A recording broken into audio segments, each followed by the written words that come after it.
Welcome to the thrilling world of Security Squawk, where we explore cybersecurity. Guiding you through online threats, we'll aid you in understanding safety protocols and trends. Meet our gurus, Brian from Exact IT, Reginald from Arc Solvers, and Randy from Tech Rescue. Together, we'll delve into current events and hot cybersecurity topics, helping you comprehend their impact. Stay informed, stay secure. Security Squawk, the business of cybersecurity. Buckle up, let's dive in. What's up, everyone? Welcome to the Security Squawk podcast. I'm your co-host, Brian, here with Andre and Randy. Welcome back, Andre. Good to see you again, Randy. How are you? Good to see everybody. Good to be back. Missed you guys. Yeah. We didn't tell anybody what you were up to or what you were doing. So Okay. Thank you. But yeah, it's cool to have you back. We got a lot to talk about today, guys. Welcome to Security Squawk, where we, give you the business of cybersecurity. What that means is we use our expertise in the cybersecurity world to help break it down and relate that to your life, to your business, how this is going to impact you, not only as an individual, but maybe as an employee, as a business owner, whatever role you play. I'm sure there's something that we're covering on this show that impacts you in some way, shape, or form, as this ever-evolving landscape of cybersecurity and cyber threats changes and evolves. So our job here is to keep you updated, and we do it for free, but it's really not for free. We do it kind of like help us out, and we'll give it to you for free. But we do put a lot of time and effort into this, putting together good content, good stories, and things like that we bring you that we think are important. And in exchange for that, we just ask that you help us grow this show. And simple ways you can help us do that is by wherever you're watching us, hitting like or sharing it out to your own feed or your own audience. That does two things. It gives awareness to your friends and family about this podcast, but it also tells the computers behind the scenes running those social media platforms that this is worthwhile content that other people should see. So when people go searching for things like what we're going to talk about today, they'll get shown it by Googles and YouTubes and wherever else people get their content from. We're pretty much everywhere. So you can listen to us, you can watch us. We're on the social medias, we're in the podcasting platforms, and we appreciate all the support everyone's given us over the years. I think we're going into year 4 here pretty soon, right, Andre? Yeah, year 4. Yeah, we are one of the longest running cybersecurity podcasts out there. One day we'll probably be on top, but right now we're not. We could use your help getting there by doing all those things that we described. So all good, Randy? Did I miss anything?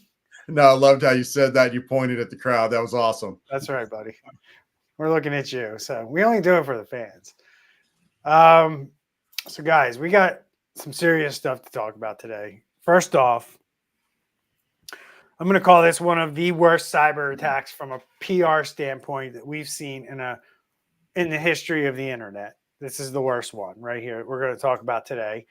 Number 2, I remember doing this show with you guys when a company called UHS got attacked, and that was a pretty bad mess up on their part from how they handled that from a PR standpoint.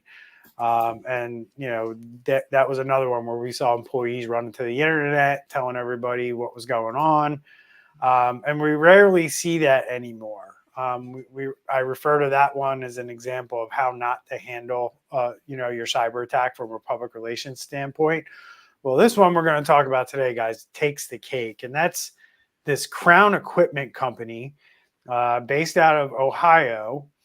And I did a YouTube video on this yesterday, and we'll talk about that. And I might even bring it up on the screen. For those that don't know, I have my own YouTube channel where I kind of do the same thing that we do here on the podcast, but I go a little deeper and really talk about things at a deep level on that channel. And as a result, we covered this cyber attack, and we just have a slew of comments from users on YouTube who say that they work at or they're a partner with this forklift company, Crown Equipment. So we're going to get into it. They've been dealing with a ransomware attack, guys, for the last 8 days now. I think it started on the 10th. And Randy and I were actually doing research for the show last week, and I told him I'm seeing stuff around this company, but I couldn't find anything concrete. So at that point in time, I did not feel comfortable going on YouTube or going on our podcast to talk about any of this stuff. But here we are, 8 days later, and we know that this company is dealing with a cyber incident and has all the markings of a ransomware event. It's like, if it barks like a dog, it must be a dog, right? This has all the markings of a ransomware attack. So more than likely, it's probably that, not just an IT issue. But why we want to talk about it on the show is because of how this company is handling this from a PR standpoint. Now, they're being extremely tight-lipped when it comes to public relations to the general public, but unfortunately, their employees, and there's 19,000 of them, have run to the internet to basically spill the beans on how this company is treating their employees, and it's not good in any way, shape, or form. So let's talk about like this response, guys, and some of the things that I'm seeing through comments on my YouTube channel, through comments that I'm seeing on Reddit.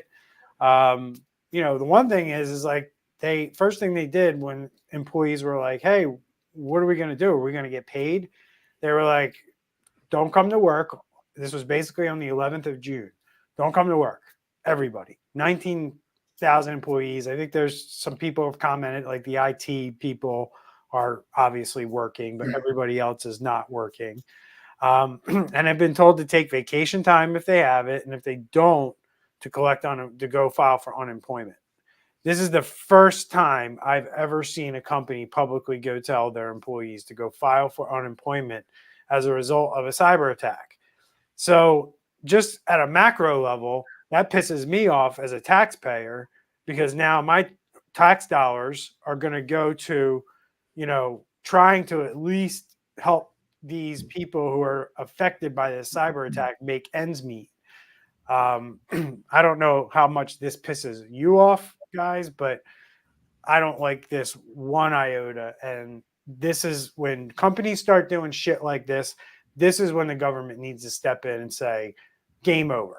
You companies need to start doing more. And if you don't, you're not going to be a company anymore. Yeah, something seems wrong here because, looking it up, Crown Equipments is showing that they're the 5th largest forklift manufacturer in the world. So this is not some Mickey Mouse 7-person office with, they were living check to check with no reserves or anything like that. So how can you not have, some type of system in place where your backup place, if you can't do payroll, is to tell your employees to go to unemployment? I would say probably, Andre, they are living from check to check. They probably struggled a lot during COVID. They're in the Rust Belt. We know the situation in the Rust Belt. We know that these are, probably returned manufacturing areas where, Crown, is probably one of the few manufacturers left in that area, right? Yes, it's not a good situation for these people. And it screams to me that they are living paycheck to paycheck. 100%. And they probably saw the writing on the wall. Two things that screams to me. One is that they're probably living paycheck to paycheck. They saw the writing on the wall when they saw the ransomware things, and they're like, okay, we only have $42 million. And if we don't lay everybody off now, we're going to be out of funds in 3 weeks or 3 days or whatever. And these guys are saying it's going to be months.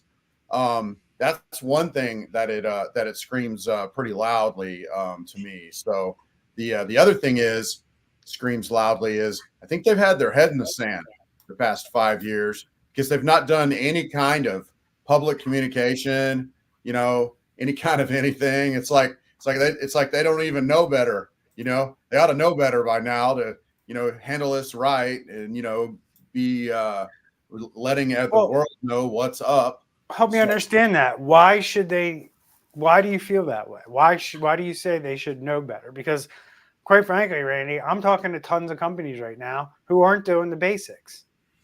I am totally not surprised by this company being a multi-billion-dollar company, basically not doing anything around cybersecurity. It does not surprise me one bit.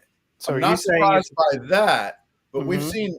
we've seen many companies in the same exact boat that at least had the wherewithal, or their lawyers had the wherewithal to come forward and make a public announcement, because Yeah. you can head a lot of this off by being transparent, and being transparent with the public and with your employees, Right. and Which is make it a better. indicative of doing your incident response planning on the fly, because Uh-huh. that's what's going on here. They Yes. never did what they never spent 1 ounce of effort on incident response planning. Literally today we had a company call us who said our insurance company is making us do incident response planning. Can you help us? That's where all this regulation is going to come from, is from these insurance companies who are tired of taking the hit. Because when this insurance company, whoever has the account for Crown equipment, is now going to walk into a situation and go, should we pay this claim or not? Because it clearly looks like they weren't doing anything. Here's what I can say. Historically, even though insurance companies, will say to you, if you misrepresent what you're doing on your form that you fill out when you apply for the insurance, that we might deny your claim. What I know is true is that a lot of these insurance companies, they might not pay your full claim, but they're still paying something if they don't pay the whole thing at all. And they just kind of turn a blind eye, or just like accept the fact that you aren't doing the right stuff, right? Now, whether they're making that up through future premiums, and I don't know their business well enough, but I can tell you, I've been involved in ransomware attacks where companies weren't doing what they should have been doing per the policy, but they still got their claim paid. Mm-hmm. So that's the world we're living in right now. And until these things stop, and until these companies, stop paying these claims like they are, and until the government steps in and says, you got to be doing this stuff, you got to protect more, you have to, or you won't be in business, which I think is coming.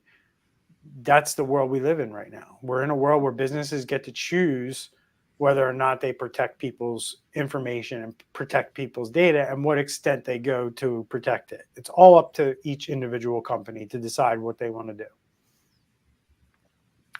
I'm still amazed that a company with 18,000 employees, 4 billion, is living paycheck to check.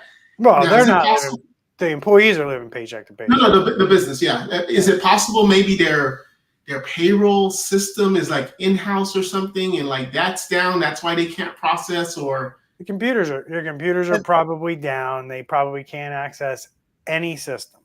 yeah. Right. So whether And they that's use a third party company or not, they can't use a computer to get to. Yeah. Yeah. But they probably have like NetSuite or something like that runs it, and they can't use NetSuite right now. That's probably what's going on. That's a whole nother reason why they should be open and transparent about this. In fact, I was just reading some comments literally just now of people, and a lot of that could have literally been headed off by the company being transparent and saying, here's what we have to do, and here's why we have to do it. Here's what we're doing, and letting people know. Right. Right. Because people would just put yourself in the shoes of an employee at Crown, right? You were told a few days, then you were told a week. Now you're going into week number 2, right? Now you're talking about not being able to pay the mortgage.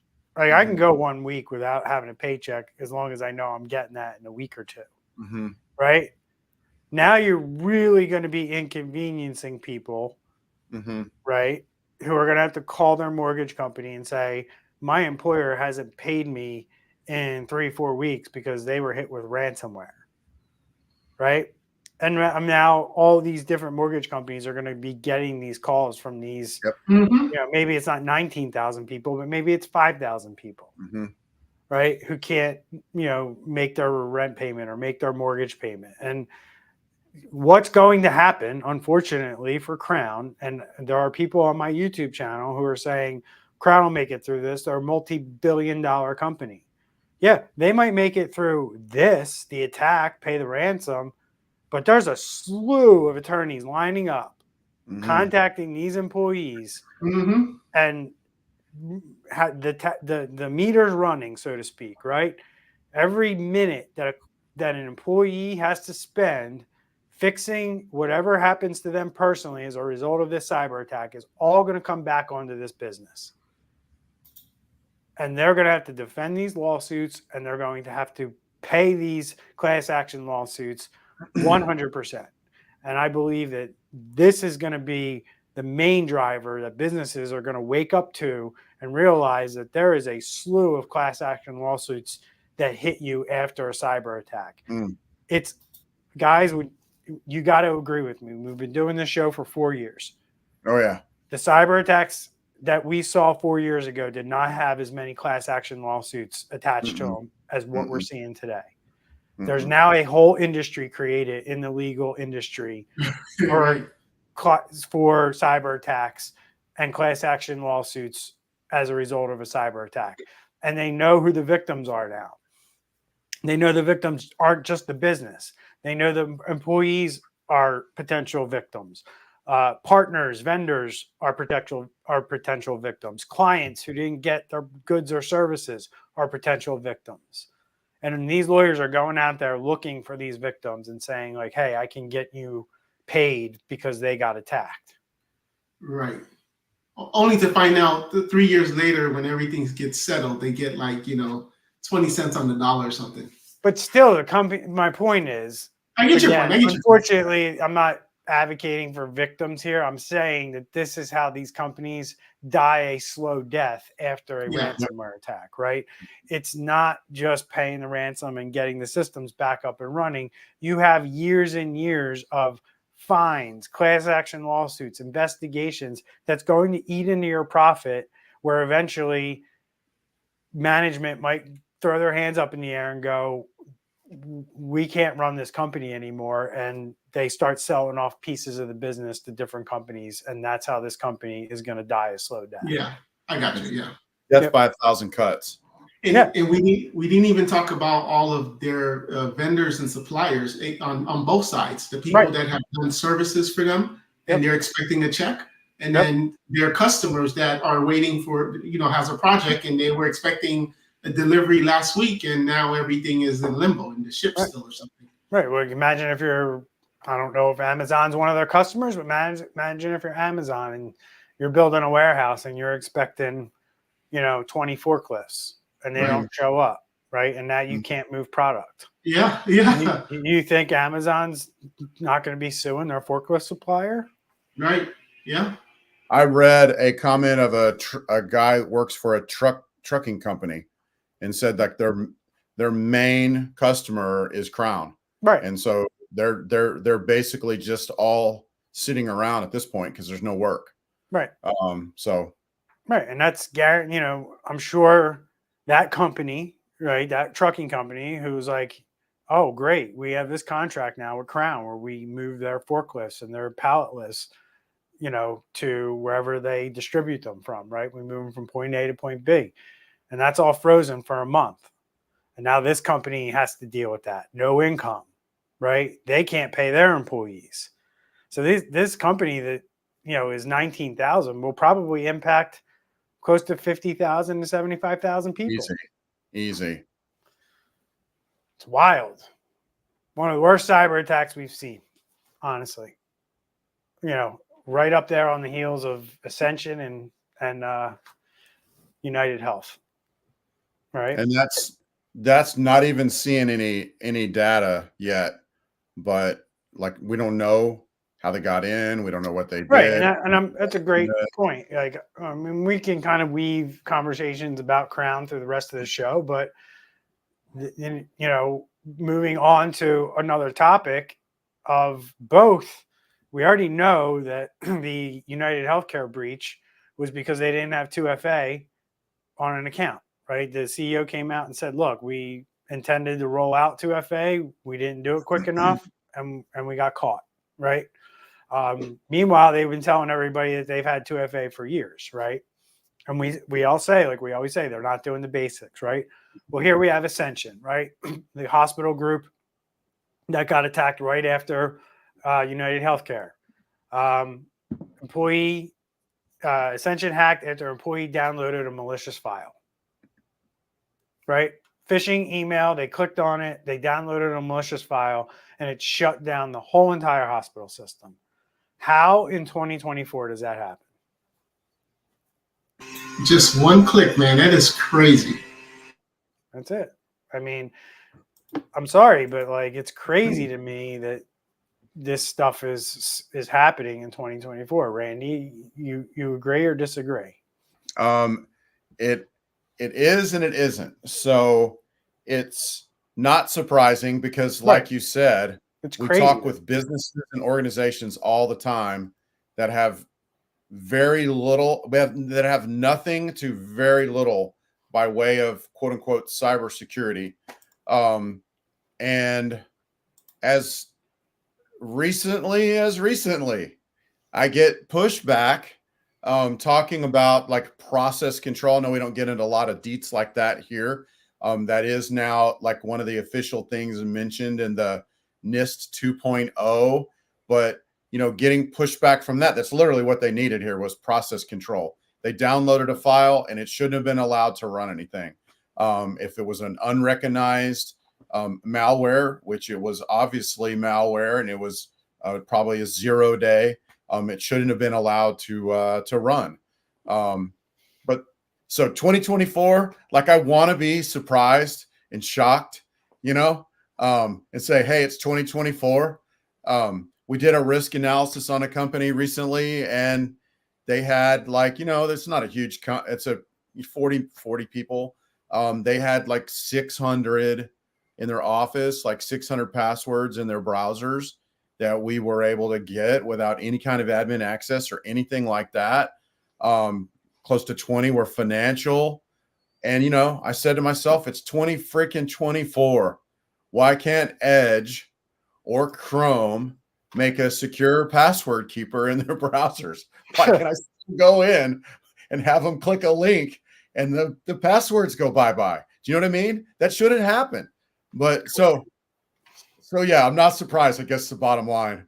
But I ought to be. I wish I was, I guess is what I'm trying to say, Brian, to answer your question. Yeah. So, I mean, it's just wild to me that like we're talking about these major cyber attacks, and Crown is going to follow the same suit. We're going to find out that Crown, there was some dumb reason that they got hacked. You kind of mentioned it earlier, Randy, where you said on my YouTube channel, there's a comment where somebody said they're using Windows 95 still, right? Mm-hmm. Well, if they're using Windows 95 and that's how they got, or they were able to achieve, a more widespread hack because that was on the network, that's crazy. I mean, Andre and I have a little hobby. It's like a little side fun thing. When we go to hospitals, we look and see how old of operating systems we can see on screens. And, we often see Windows XP, Windows 7. I mean, I guess Windows 95 is not that far back, compared to those. It's just 7 years before Windows XP. I wish it was more shocking, but it's not, man. When I went to Panama last week, and actually it wasn't. I think it was Windows 8.1, based on how the start menu looked. And this was and it could have been a closed network and not on the internet, but nevertheless, my password was scanned on that computer.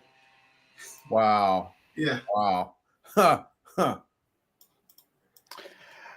So moving right along, we also have this this article on these 9 takeaways from this SolarWinds breach that happened, feels like eons ago. I don't even remember when that was. It was 2020, right? So it was 4 years ago at this point. So in our world, that kind of is eons, right?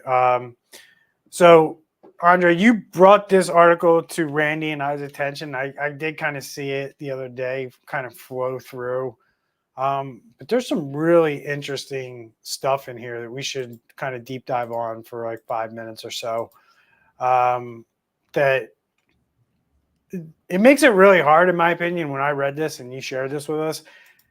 When the Microsoft president comes out and he wants like sympathy from the world on like, hey, don't blame us, don't come after us, don't make us, make better software that doesn't have all these security problems. That's kind of like what's coming out of his mouth. It makes it really hard for me to get on board with him when I read stuff like this, right? Because this is just blatant disregard, and this is not Microsoft's not the only company guilty of this.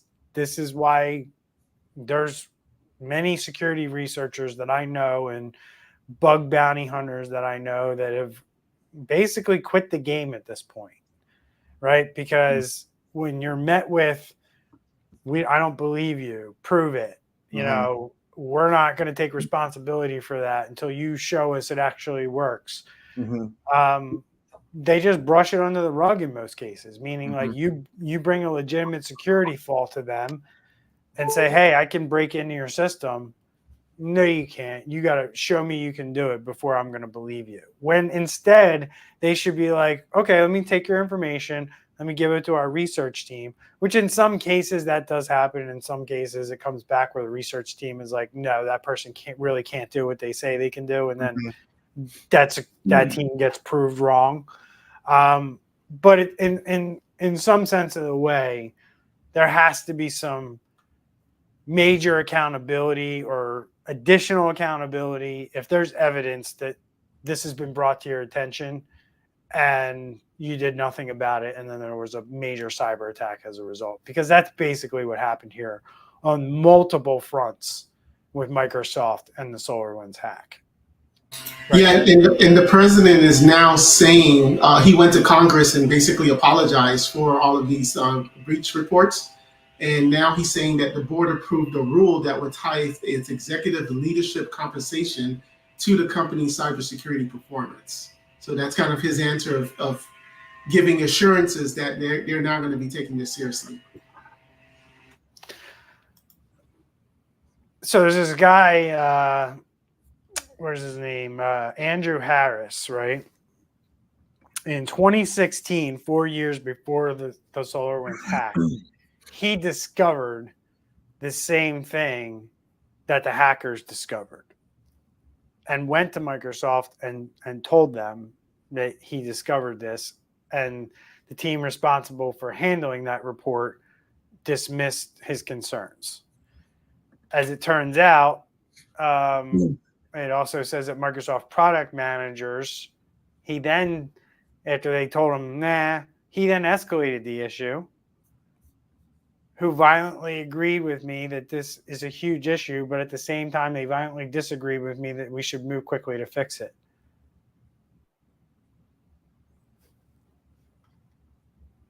Randy, I'm surprised your head just didn't explode there. Well, I'm about to get a neck whiplash from the last 3 or 4 minutes, just shaking my head about this. It's like decide not to patch your Exchange servers, right? Well, yeah, and the original flaw that was pointed out, you needed to be in front of the machine, supposedly.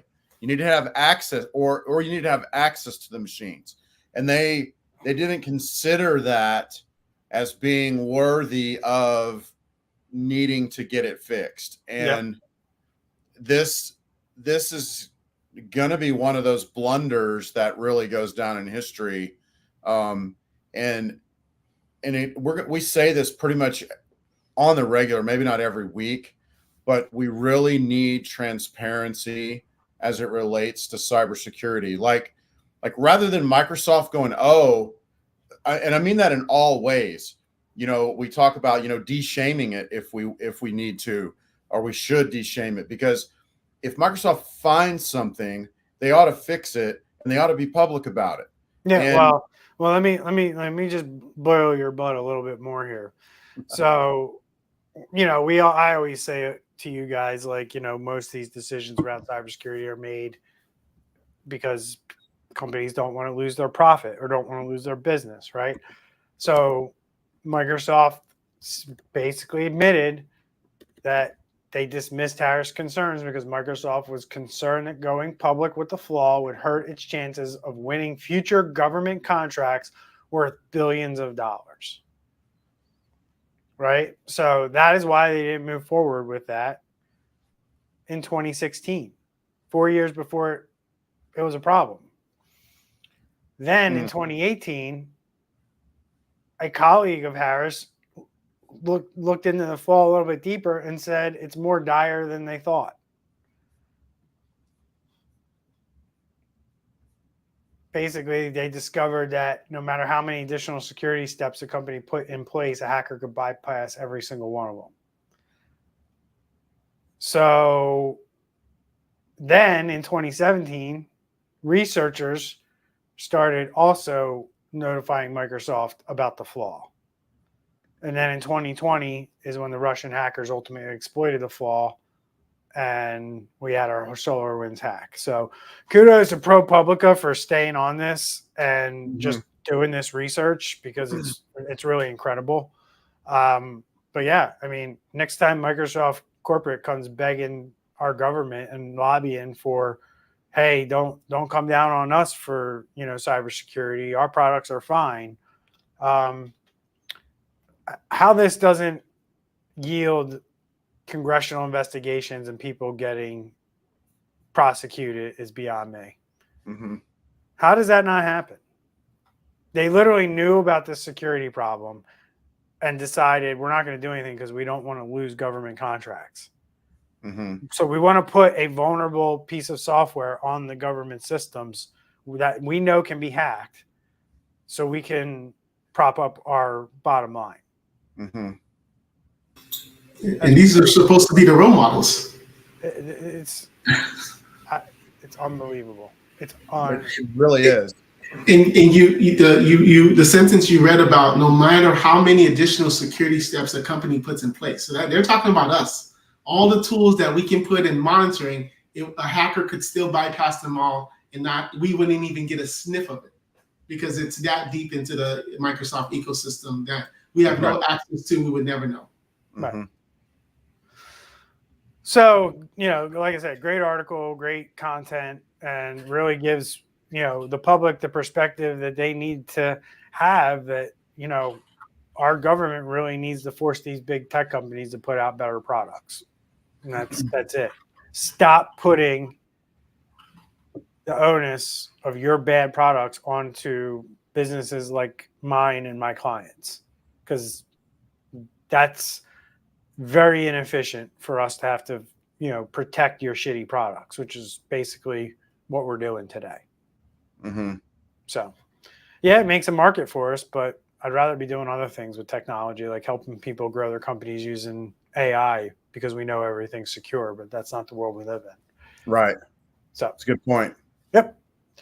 All right. So next one. I like this one, guys. Former IT employee gets 2.5 years for wiping 108 virtual servers. So not only do companies have to worry about hackers, they got to worry about some guy getting mad one day and just blowing it up. So a former quality assurance employee of National Computer Systems was sentenced to 2 years and 8 months in prison for reportedly deleting 108 virtual servers after being fired. So this guy can get charged, but Microsoft people can't. It's amazing. This guy was 39. He pled guilty to deleting the virtual servers and attempt to sabotage the firm's systems out of spite for getting fired from NCS, causing damages estimated to $678,000. Well, I know Andre's like smiling. This is why you need to have an offboarding process, so people like this can't do this kind of stuff. Shame on NCS. There you go. Yep. This is why it's important for companies to have a really solid offboarding process when they're letting people go. Don't ever sit there and say, "Oh, we don't have those type of employees," or "that guy would never do something like that." No, like you're going to let somebody go, they need to be out of the system and unable to touch any of your systems once the message is delivered or once they even get a sense that something might be happening. Do you agree? Yes.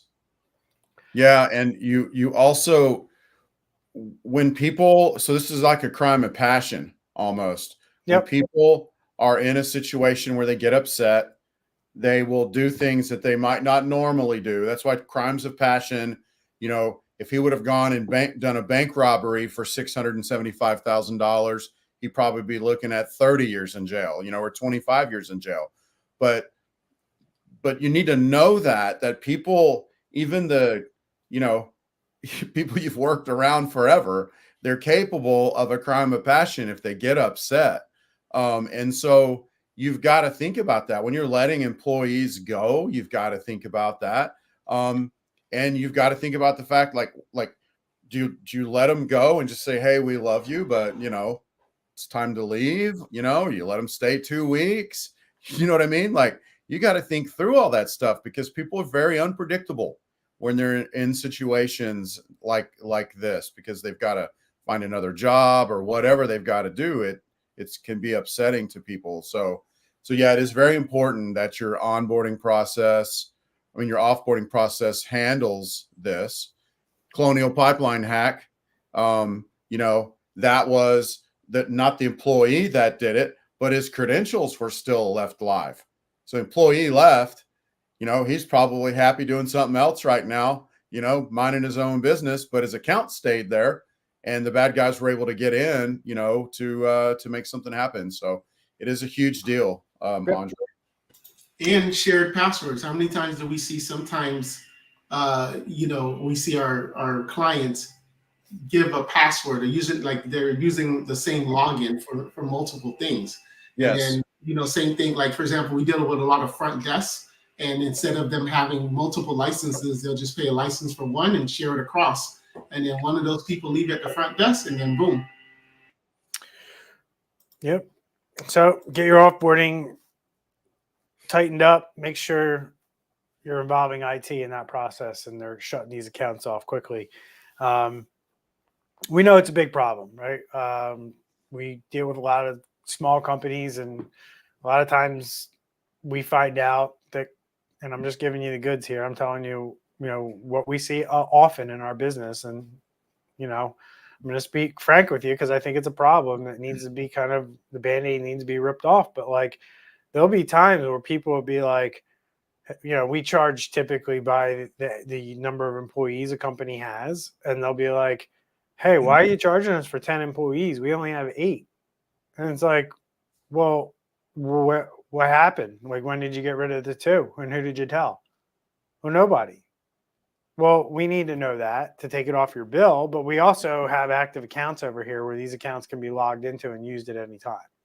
Right. Right. So these things will manifest themselves in other ways. It happens all the time like that, where somebody's just questioning why they're paying us for a certain number of licenses when they don't have that many employees. And it's like, well, who did you tell? When did you tell us? And they didn't, which means that right there, I know they don't have an offboarding process. Right. Mm-hmm. And these are things that like our companies do for companies. Not only do we do IT, we help you put these processes in place so you don't end up in trouble one day, right? So it's important to understand that we just don't fix computers, right? We help companies develop these things so they have a mature company. So last thing we're going to talk about today, guys, is this hackers using this F5 big IP malware, and they've been using it for forever, basically. And they've basically dropped this malware into these F5 big IT appliances. And you can think of these as kind of like firewalls or network equipment or switches or things like that. And why I want to talk about it today is because I was talking to somebody the other day who was like, oh man, they work for a big company. And they were like, I bought one of those laptop screen extenders so I can have 2 screens on each side of my laptop, right? And they tried to install it and they weren't allowed. And they were like, that's not, a driver that we're approving of because we don't like it, right? Which I applauded. I was like, oh, that's awesome that your company's doing that, because we rarely see that, right? But this is why, because we know that the Chinese, and I'm not picking on the Chinese, there's other countries, but the Chinese seem to be the ones that like to do this more than the others. They like to embed malware in the devices like this that people think are like no big deal. I'm just going to plug it in, get it on the internet. They think it's like, because it's a light bulb, there's no way that that could be hacking them, have malware in it, be stealing information.